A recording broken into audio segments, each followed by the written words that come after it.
bottom line, what we're really trying to say is we have this growing concern of health in our society today. Now, perhaps health is a major concern for us, for you personally. It's a major concern maybe for your family. And definitely because of this pandemic, it's a major concern in the entire world. Now, I was listening to Pastor Amber a while ago, and I think I was thinking the same thing when I was beginning my journey with God, that we're a church.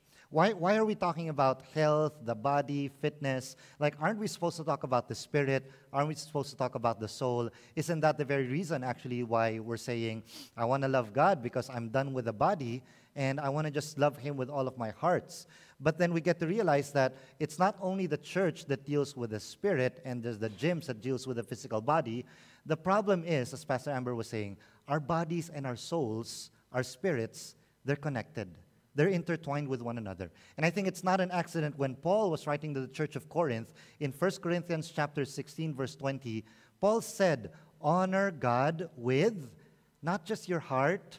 He said in this particular moment, not with your spirit, not just with your mind, but honor God with your body. I remember one time, Pastor Rick Warren, once upon a time, asked himself this question when he was reading the scripture. He was reflecting, he was meditating. He began to ask himself, is my body giving honor to God? And so we get to realize that we cannot just do things, one thing for the spirit and an entirely different thing from the body. Like there are things that we do to the physical bodies that eventually affect our spirits. They affect our souls. They affect our emotion. One example I'll never forget, one example that we can probably relate to is when we begin to sin, for example. That when we sin in the body, we begin to see that it affects our emotions, it affects our spirits, it affects our mental capacity also. When we do one thing to the body, it affects all the other areas of our lives. This is very evident with King David, for example, when he sinned against Bathsheba. In Psalm 32, verse 3 to 4, watch the connection of the body with the soul and the spirit.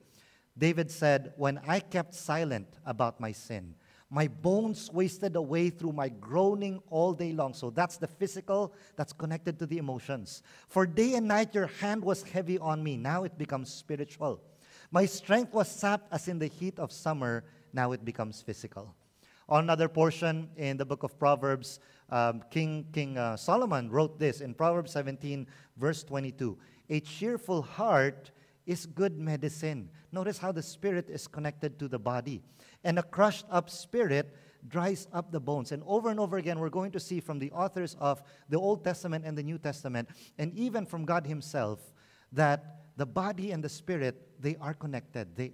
We cannot compartmentalize it. So what we're talking about really is not physical fitness. What we're really talking about is surrendering our whole self to God. And so just three things that we can just look at, three practical steps maybe for one of those that say, I want to be able to honor God, not just with my heart, soul, and mind, but I want to be able to honor God with my body as well. Three practical steps in just three areas of our life. We're going to look at eating. How many of us love to eat? Yes.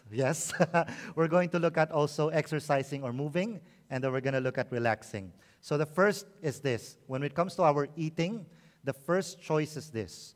We choose real foods over food-like substances. That's the first choice. We choose real food over food-like substances. Now, what's the difference? What are food-like substances, for example? Let's show this first picture. A Dorito or Cheetos. That is a food-like substance. How many of you love Cheetos, especially this one? Flaming hot Cheetos. Yes, these are really good. So that is a food-like substance. Let's look at this next one. Doritos, for example. That's also a food-like substance. How many of you love eating this when you're watching a Laker game or a Warrior game? Or let's look at this one, an Oreo. That is another food-like substance. So basically, all of these, they are not real food because when you begin to look at the ingredients, when you look at the back, let's look at, for example, our Cheetos. Let's read the ingredients in it. That when we eat it, this is what we're putting in our bodies. Enriched cornmeal, ferrous sulfate, what?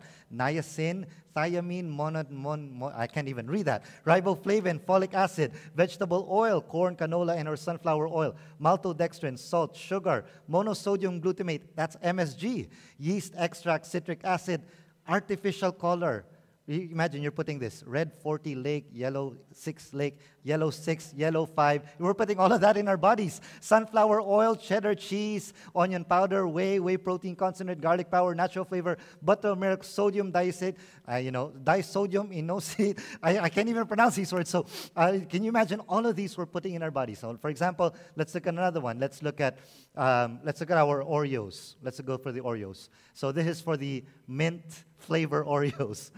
Sugar, unbleached, enriched flour. By the way, whenever we see enriched anywhere in ingredients, that means there were added hormones into it.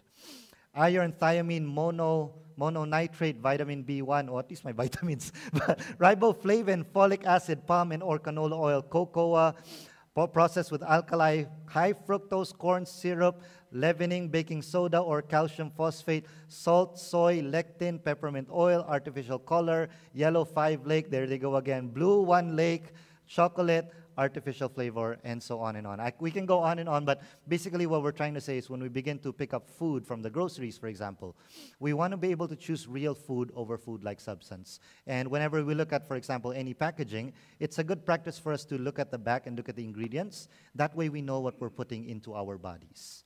Now, what is real food? So real food, let's give examples, is this. The first is, for example, coconuts. That's real food. That's something that, there's nothing added to it, there's nothing processed to it. You just pick it out of a tree, and then you eat it, or you drink the water out of it. Like another example of real food is this one. It's avocados. And by the way, avocados, they say that when you are a person, especially for us gentlemen, 1 avocado a day helps lower prostate cancer to a certain degree. It helps us fight those prostate cancers. So all of these, in a sense, they are medicine to our bodies.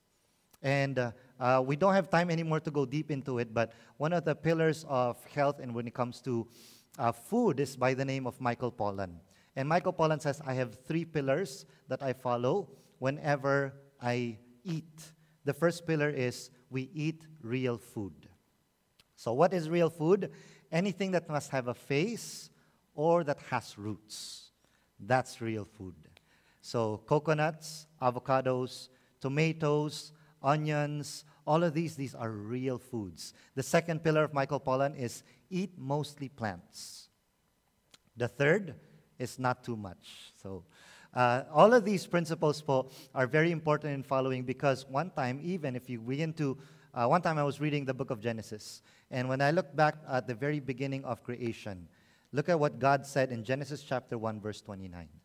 Look, I have given you every seed-bearing plant throughout the earth and all the fruit trees for what? For your food. And I think it's not an accident that when you look at something that we put into our bodies where it's closer to what God created, it becomes a medicine to us. Hippocrates even said at one point in time, let food be thy medicine, and let medicine be thy food. That did you know that we actually have a pharmacy living in our own house, and that pharmacy lives in our cupboards, it lives in our kitchens. That the food that we begin to eat can even say that, God, I am worshiping you, that I am loving you by the choices I am making by choosing real food over food-like substance. How do we continue to do this? For example, one time even Paul wrote to the church of Colossae when Paul began to say, and whatever you do, whether you eat or drink, you do it all for the glory of God. And so that's the first thing for that. When we begin to choose eating real food over food-like substances, we're going to feel a difference. And somehow that difference can help us serve God better, serve God more with the mission that He had given us. Let's look at the second choice the second choice is in the area of exercising. But I like so much how let's redefine that word today. Let's even not call it working out. Maybe that can be one of the terms to call it. But for today's purposes and even maybe moving forward, I'd like us to look at it from the sense of not exercise, not working out, but just in the area of moving. So let's talk about move. And when you talk about moving, the choice that we're going to make is we choose consistency over intensity. Now, why are we talking about moving? Because I've heard many people, for example, that say, They don't like to exercise. Anybody can relate? Anybody? Okay, yes, yes, I can relate. Yes, yes, thank you for being honest. Chat box, go ahead, type in the chat box too. Like, or even people say, I don't like work, and I get it. I think there are people that really, they don't like that sensation where you're sweating. They just really don't like it. They don't like that sensation of the heart is pounding and beating, and you're gasping for breath. I get it. There are people that are not like that. There are even people that have negative feelings towards exercising. Perhaps they've had a traumatic experience from before. Perhaps maybe even they said that when they were kids, push-ups or squats were used as a punishment from their parents. Like they didn't get good grades, so they had to do push-ups, or they did something bad, so they had to do squats. So it became something very traumatic to them. Now growing up, they're more not likely to work out or exercise. But I'd like us to see it from the lens of moving. Now watch this po. Now I'd like us to reset our beliefs around this term exercise by firstly changing what we call it. It's not exercise, it's not working out, it's moving. Because movement is not self-abuse, movement is not punishment or a crime. It's a natural and joyful activity for all our bodies that want to do. Movement is fundamental to who we are as human beings. So for example, we're speaking whenever we talk, or for me, I'm speaking right now, there's movement that's happening, my jaws are moving. When you and I, when we breathe, go inhale, exhale, that's movement in the lungs. When we walk from our parking lot, from the car all the way to the house or to the grocery store, that's movement. We're moving our muscles, we're moving our legs. And so correctly said, movement is life. It's that simple. And yes, it's true, increasing the intensity of our movement helps us burn more calories, but that's not the main reason we'd like us to move. Now, it may sound controversial to some of us and in conflict with everything we probably heard from weight loss products or weight loss programs, but here it is. We don't want to move to burn more calories per se or to earn ourselves that piece of chocolate cake at the end of the day. We want to move because we want to be able to move this body that God created us for and to live this mission that God had given us. In Dr. Rangan Chatterjee's book, Feel Great and Lose Weight, listen to what he said po. Self-esteem is one of the most important yet undervalued factor in achieving sustainable weight loss. Could I repeat that po? Self-esteem is one of the most important yet undervalued factors in achieving sustainable weight loss. If we have a low opinion of ourselves, if we're constantly feeling guilty for the choices that we make, we're likely finding it much harder to live healthier. So let's forget about exercise. And it's a surprising statement po because it's very controversial to maybe the multi-billion-dollar industry that is set up with the idea that movement is separate from your everyday life. But movement is not separate from our everyday life. We're told to buy products, wear special clothes, pay for special treatments, and so on and so forth. And most of us are bothered about looking fit than actually being fit. And I believe po, we're making exercise way too complicated than it's what's supposed to be.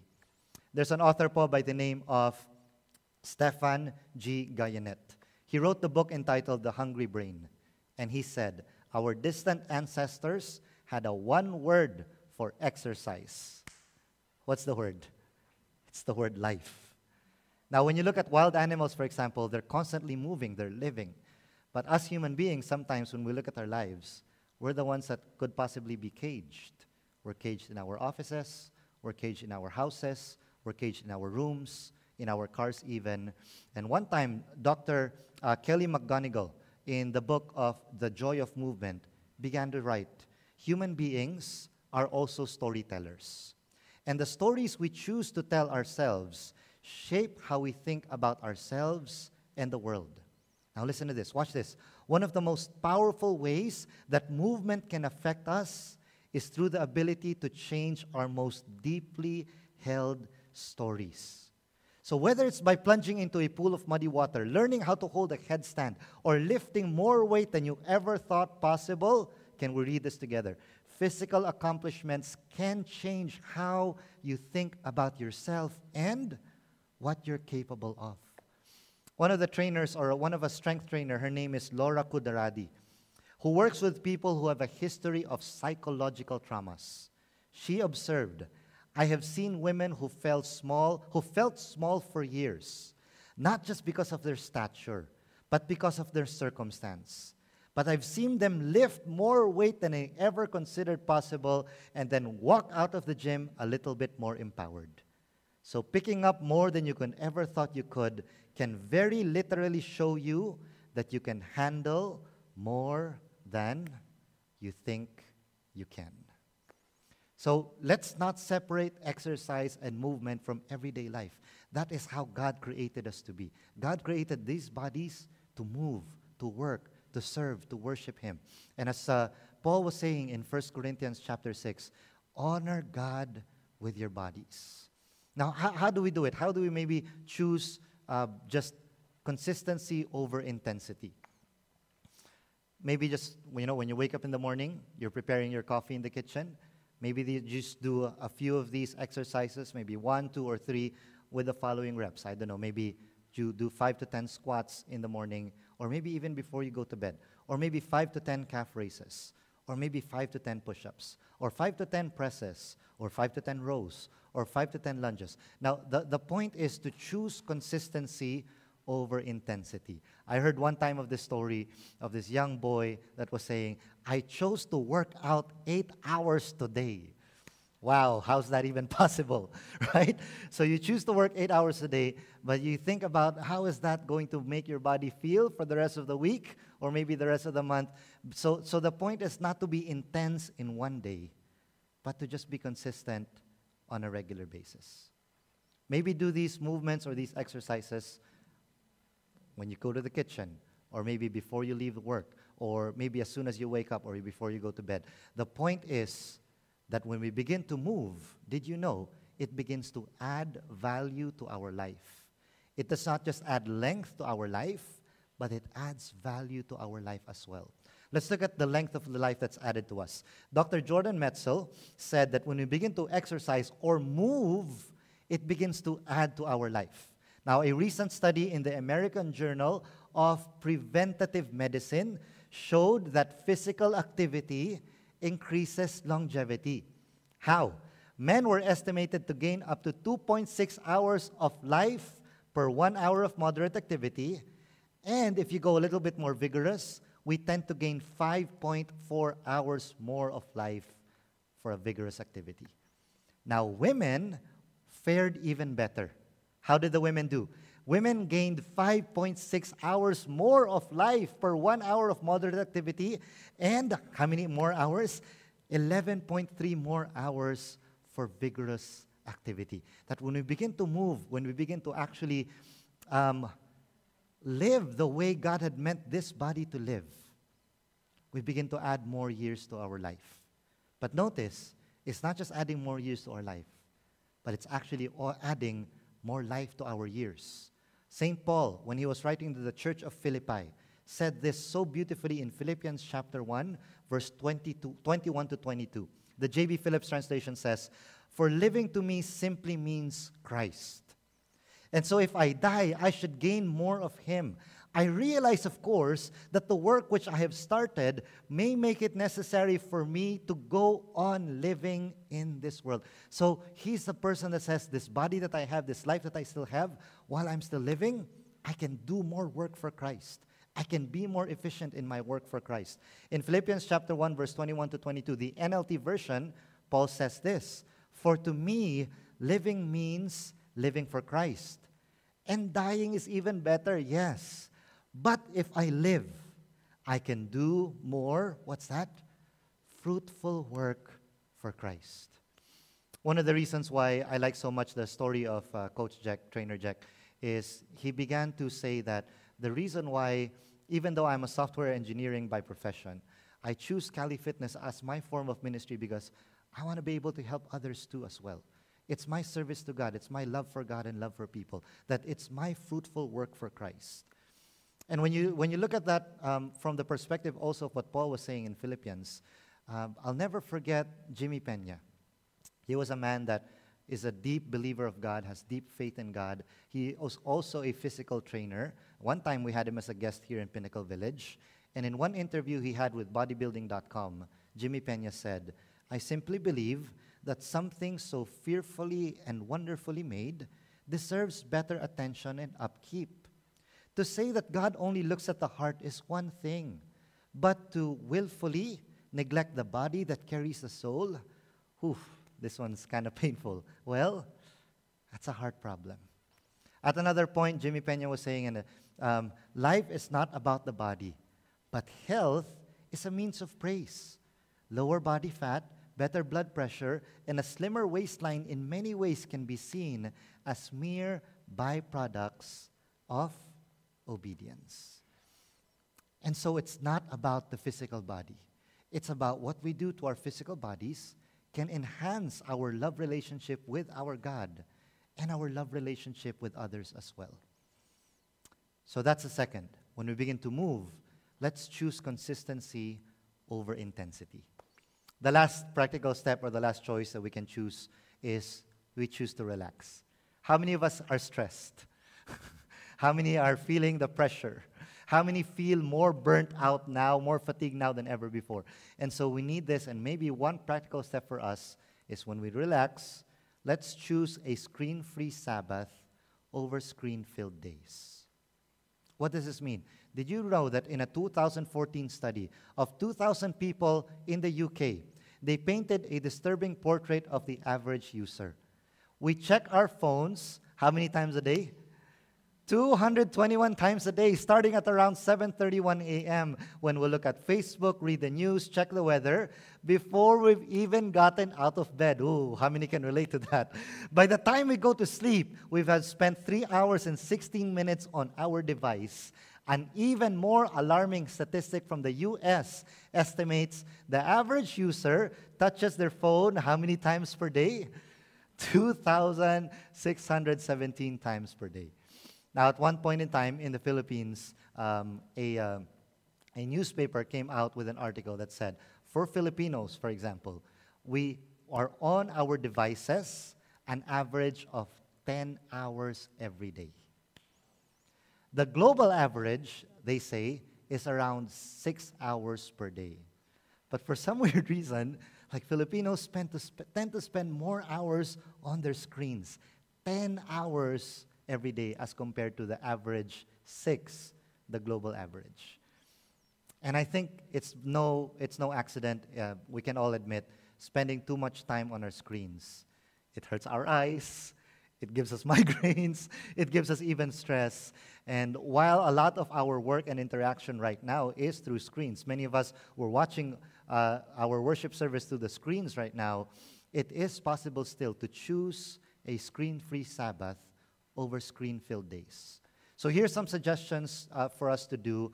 I tweaked this a little bit from Chatterjee's book on how to make disease disappear. Maybe we can apply one of these. Maybe you can tweak it as applicable to your context as well. So we can call it the 7-day digital detox. The first, maybe begin on a Saturday, switch off Sunday rather, switch off or push notifications on your phone, tablet, and laptop. That's a Sunday rather, that's not a Saturday. So you switch off your push off notifications on your phone, tablet, and laptop. On Monday, unsubscribe from redundant emails list. On Tuesday, set up your email apps to refresh manually, so don't let it just come into your phone automatically. Take emails, or at least work emails, off your phone. Again, you can just apply that however you want. Wednesday, use a device box for your meals. They must go in before you sit down. So before you sit down on a table with friends or even family, choose to have no phones on it, put it in a box or in a basket, and just enjoy time together. Thursdays, can you switch off all your e-devices 90 minutes before bed? Ooh, that's challenging. Consider disabling your smartphone email inbox until Monday morning. Maybe on Friday, have 2 one-hour periods during the day where you're e-device free. Just 1 hour. See if you can enjoy some special moments without posting them on social media. And then maybe on Saturday, try the screen-free day. Live your entire day offline and without screens. It's up to you how you can apply it. Naturally, maybe for many of us, we can't really do 1 whole day of screen-free. If you can, that's really great. Maybe, but for some of us, we can't. Maybe I could suggest, instead of doing 1 whole day, do half a day. Don't turn on your phones or your laptops or your computers or tablets until maybe 12 in the afternoon.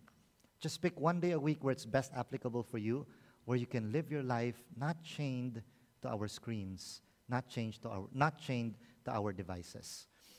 At one time, again, this is St. Paul, when he wrote to the church of Thessalonica, he said in 1 Thessalonians chapter 4, verse 4, each of you should learn to control his own body in a way that is holy and honorable. Isn't it so interesting? Paul did not talk about control your own body, control your spirit that is holy and honorable. He's talking about the body. He didn't say control your mind in a way that's holy and honorable. In this particular situation, he was talking about looking at this body as a form of praise and worship to God. Now, did you know that back then, people actually thought that the body was something that had to be get ridden of for people to worship God freely? They thought the body was it was a tomb. It was something that people were imprisoned in, and all the people really believed during that time was for the body to die so they can freely worship God. But here Paul is actually saying, the truth is, you are fearfully and wonderfully made. That God had shaped this body for us to live in. And this body that we're living in can be a form of means of praise and worship to our God. Better yet, it can even strengthen our mission of serving God and serving others. Hello Village, thank you for watching the message. Now if you want to watch the entire message, you can go ahead and check out our website, pinnaclevillage.org. Now if you want to continue on the discussion with this important message, we actually have discussion questions within the description box below. So don't forget to like, subscribe, click the notification bell to keep updated with everything that's happening within our YouTube channel. And again, lives are stronger when connections are deeper. We'll see you both.